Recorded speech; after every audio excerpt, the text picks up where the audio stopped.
மேசராசி, அஸ்வினி நட்சத்திரம், துலாம் லக்னம். ஸோ வந்து ஃபினான்ஷியலி நீங்கள் வந்து ரொம்ப டவுனாக இருக்கிறீங்க. ஸோ இது ஏதாவது ஒரு மாற்றம் இருக்குதா, இல்லை ஏதாவது ஒரு நல்ல விஷயம் இருக்குதா, அதான் உங்களோட கேள்வி. இப்போ இன்னைக்கு டேட்டுக்கு ஸோ இன்னைக்கு வந்து நம்ம வந்து ஆவணி மாதத்தில் இருக்கிறோம். ஸோ ஆவணி, ஸோ அது 21, 20 அந்த கான்செப்டில் அந்த வீடியோ ரிலீஸ் ஆகும். ஸோ அதை பார்த்து நீங்கள் தெரிஞ்சுக்கலாம்.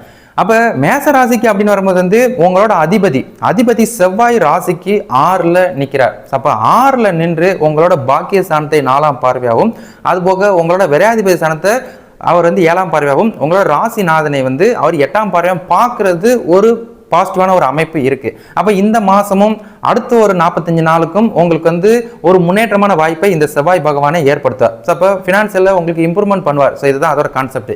ரெண்டாவது வந்து பூர்வீக ஸ்தானத்தில் உங்களுக்கு சூரியன் வர பேச்சு. அப்போ ராசிக்கு 5 பூர்வீக ஸ்தானத்தில் வந்து சூரியன் ஆட்சி பெற்று நிற்கிறது உங்களோட கெப்பாசிட்டி இன்னும் இம்ப்ரூவ்மெண்ட் பண்ணுவார். ஏன் அப்படின்னா சூரியன் ஆட்சி பெற்று உங்களோட லாபாதிபதி ஸ்தானத்தை வந்து 7ஆம் பார்வையா பார்க்குறாரு. அப்போ இந்த மாதம், இந்த ஆவணி மாதம் உங்களுக்கு வந்து ரெகுலர் இன்கம் பேசஸ் உங்களோட ஃபினான்ஷியலை ஸ்டெபிள் பண்ணுறக்கூடிய வாய்ப்புகள் உங்களுக்கு இருக்கு அப்படின்றத நான் ஞாபகப்படுத்திக்கிறேன். இந்த மாதத்தை மிஸ் பண்ணிடாதீங்க. போன மாதம் நேற்று வரைக்கும் எப்படி இருந்துச்சுன்னு தெரியல, ஆனால் இன்னையிலேருந்து உங்களுக்கு வந்து ஒரு அப்கிரேடான வெர்ஷனுக்கு வாய்ப்புகள் இருக்குது.